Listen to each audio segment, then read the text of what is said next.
வணக்கம் வியூவர்ஸ். வகுப்பறைக்கு உங்களை வரவேற்கிறேன். இன்னைக்கு நாம 9th ஸ்டாண்டர்ட் தமிழ் புக்ல இருந்து எடுக்கப்பட்ட குறுந்தொகை பாடல் தான் நம்ம பார்க்க போறோம்.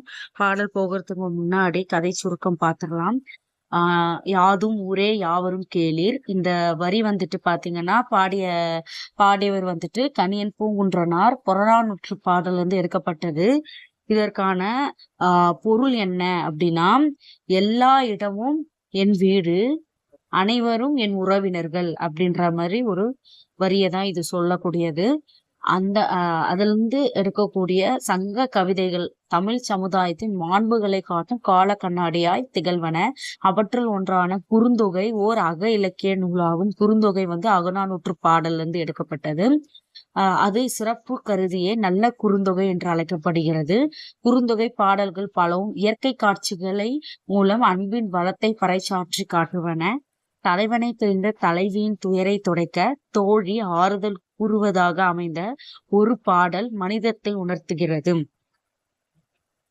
பாடல் பாடல் எதை பற்றி சொல்ல வருது அப்படின்னு பாக்குறதுக்கு முன்னாடி பாடல் பார்த்திடலாம்.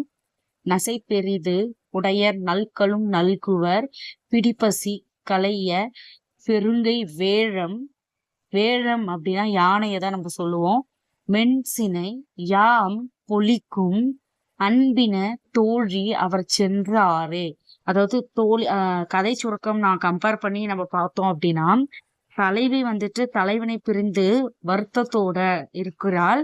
அதை காண முடியாத தலைவியோட தோழி அவளுக்கு ஆறுதல் கூறுவதாக அமையப்பெற்ற இந்த பாடல் இயற்கையோடு ஒன்றி அவள் கூறக்கூடிய அந்த ஆறுதல் அமையப்பெற்றிருக்கிறது. பாடல் பொருள் நம்ம பார்த்தோம் அப்படின்னா, அது எந்த அழகா அந்த தலைவியோடைய துயரை பார்க்கக்கூடிய தோழி அவங்களுக்கு அறிவுரை, அதாவது ஒரு ஆறுதல் கூறியிருப்பா. இது ஒரு ஹியூமானிட்டியோட அவங்க நடந்துக்கிறது தான் இயற்கையோட ஒன்றிய ஒரு பாடல் வரியா இது இருக்கு. பாடல் பொருள் பாருங்களேன். தோழி தலைவியிடம் தலைவன் உன்னிடம் மிகுந்த விருப்பமுடையவன், அவன் மீண்டும் அன்புடன் இருப்பான். பொருள் ஈட்டுவதற்காக பிரிந்து சென்ற வழியில் பெண் யானையின் பசியை போக்க பெரிய கைகளை உடைய ஆண் யானை மெல்லிய கிளைகளை உடைய யா மரத்தின் பட்டையை உரித்து அதிலுள்ள நீரை பருக செய்து தன் அன்பை வெளிப்படுத்தும்.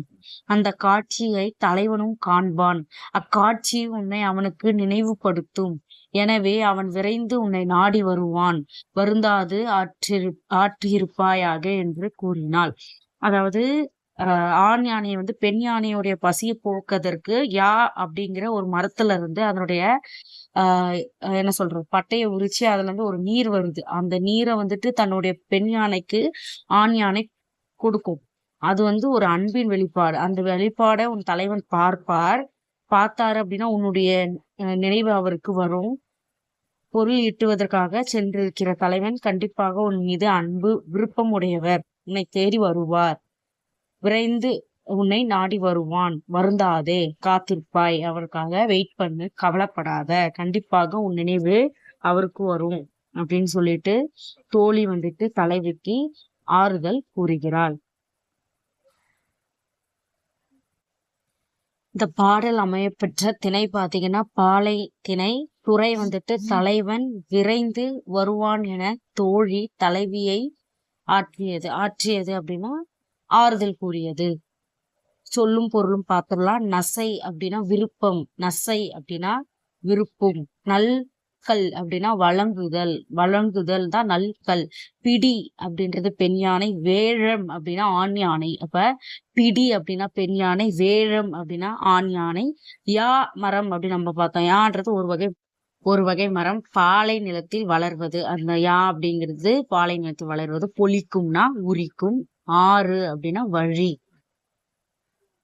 அடுத்து பாத்தீங்கன்னா இலக்கண குறிப்பு. கலைய அப்படின்னா சொல்லிசை அளவிடை. கலைய அப்படின்னா சொல்லிசை அளவிடை. பெருங்கை மென்சினை அப்படின்னா பண்பு தொகைகள். பெருங்கை மென்சினை பண்பு தொகைகள். பொலிக்கும் அப்படின்னா செய்யும் என்னும் வினைமுற்று.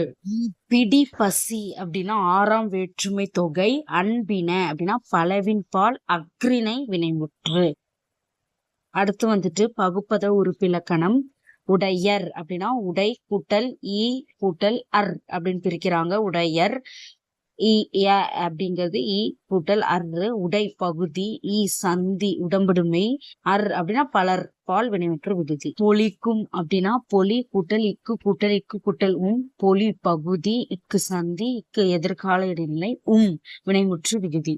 அடுத்து வந்துட்டு நூல்வெளி. 8 தொகை நூல்களில் ஒன்று குறுந்தொகை. இது தமிழர் வாழ்வின் அகப்பொருள் நிகழ்வுகளை கவிதையாக்கி கூறுகிறது.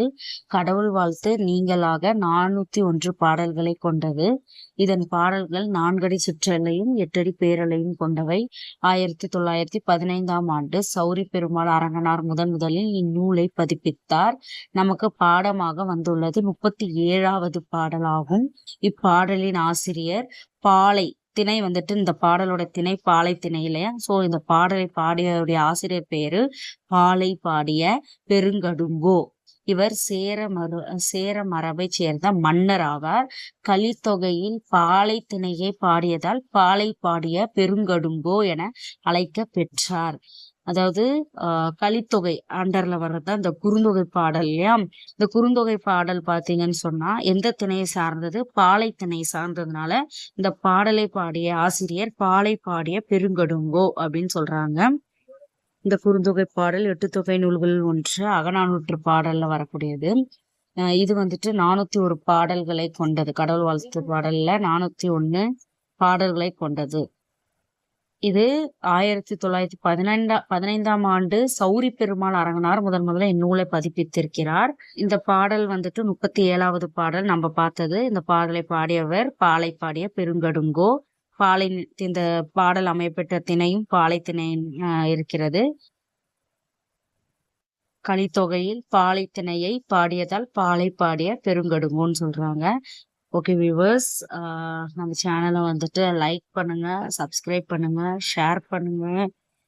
இது கண்டிப்பா யூஸ்ஃபுல்லா இருக்கும்னு நான் நினைக்கிறேன். ஓகே, நன்றி மக்கள்.